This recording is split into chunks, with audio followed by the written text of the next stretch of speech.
Mabuhay kabayan at welcome to my channel, Kabayan Family.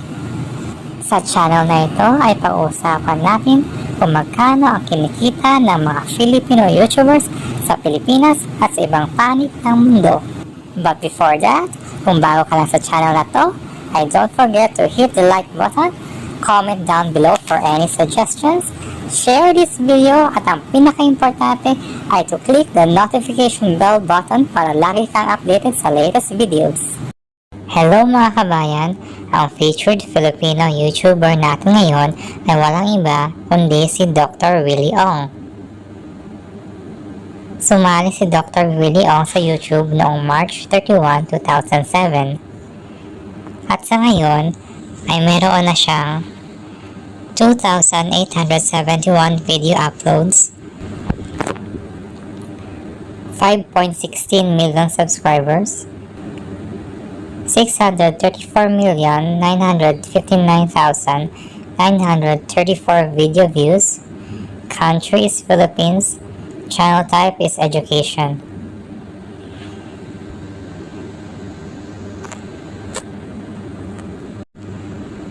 Ang social blade ranking naman ni Dr. Willie Ong ay nasa 10,532, 2,361 ang kanyang subscriber rank, 7,593 naman ang kanyang video views rank.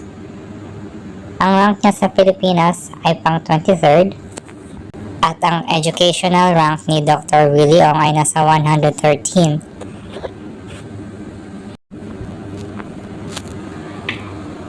Mga kabayan, dumako naman tayo sa subscribers for the last 30 days ni Dr. Willie Ong. For the last 30 days, nadagdagan ng 170,000 subscribers si Dr. Willie Ong. Tumaas ito ng 21.4% kumpara sa nakaraang 30 days. Noong March 13, 2020 hanggang March 19, 2020, nadagdagan si Dr. Willie Ong ng 160,000 subscribers. Mga kabayan, dumako naman tayo sa video views for the last 30 days ni Dr. Willie Ong. Nakapagtala ng 18.705 million video views for the last 30 days ang mga videos ni Dr. Willie Ong. Mas mataas ito ng 20.3% kumpara sa nakaraang 30 days. Noong March 13, 2020 hanggang March 19, 2020, ang YouTube channel ni Dr. Willie Ong ay nakakuha 13,082,015 video views. Mga kabayan, dumako naman tayo sa YouTube Stats Summary / User Statistics for Doc Willie Ong.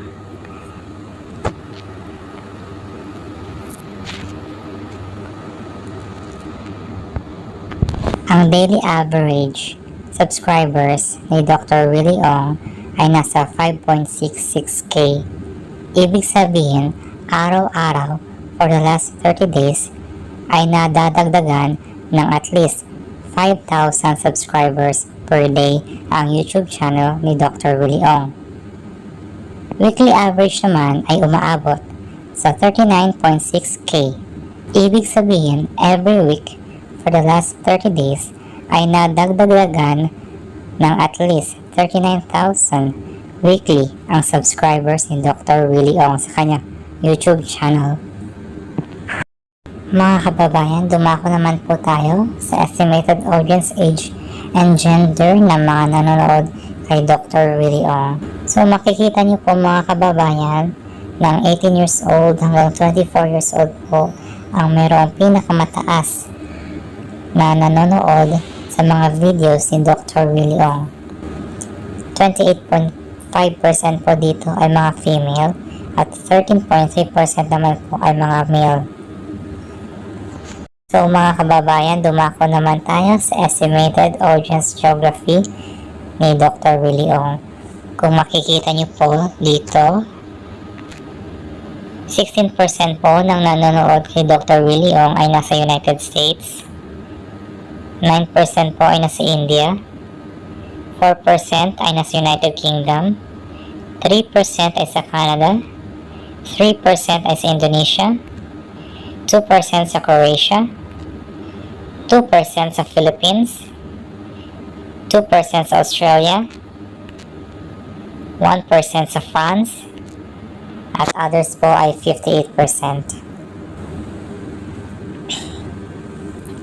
Mga kabayan, dumako naman tayo sa video ni Dr. Willie Ong na may pinakamataas na views. Noong November 14, 2019, nag-upload ng video si Dr. Willie Ong na ang pamagat ay tapos magtalik, 3 dapat mong gawin. Ang video na to ay nakapagtala ng 11.6 million views, 97.1% ang rating nito, at 170 naman ang comments. Ang estimated earnings naman ng nasabing video ay nasa $5,800 hanggang $46,400. Iko-convert po natin ito sa Philippine peso. $5,800 times 48 is equal to 278,400 pesos.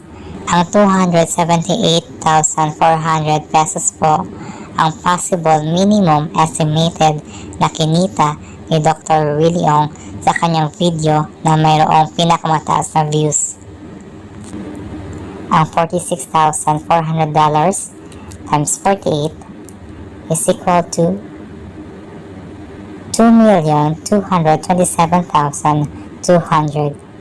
Ibig pong sabihin nito, ang 2,227,200 po mga kababayan ay ang possible maximum o ang pinakamataas na posibleng kinita ni Dr. Willie Ong sa kanyang video na mayroong pinakamataas na video views. Dumako naman tayo mga kababayan sa estimated monthly earnings ni Dr. Willie Ong. Ang estimated monthly earnings ni Dr. Willie Ong sa kanyang YouTube channel ay nasa $4,700 hanggang $74,800.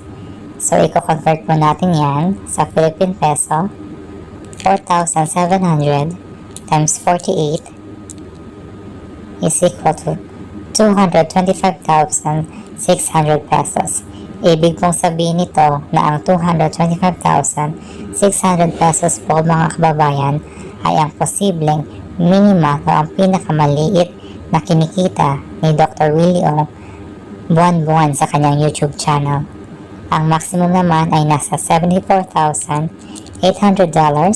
times 48 is equal to 3,590,400 pesos.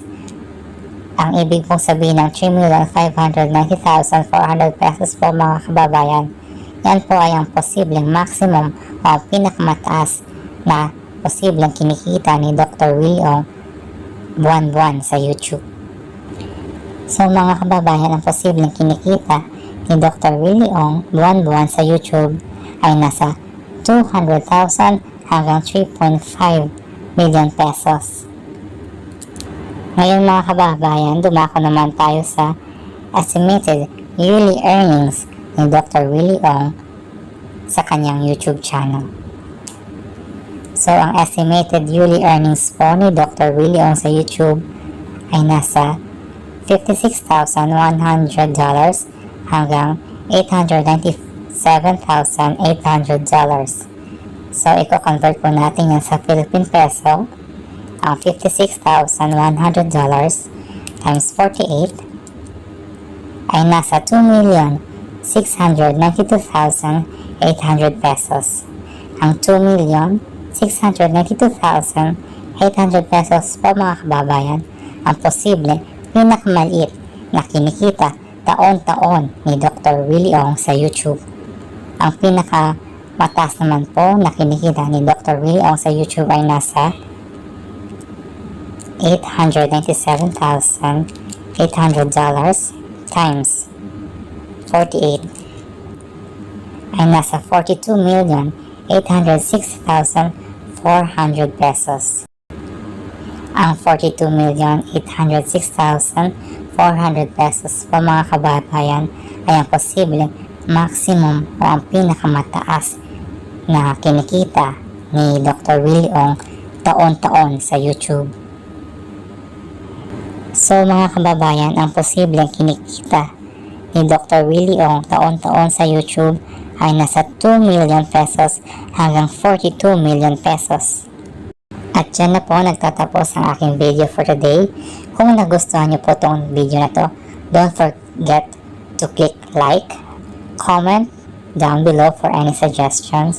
Share this video mga kababayan. Don't forget to subscribe and click the notification bell button para lagi kang updated sa aking latest videos. Maraming salamat!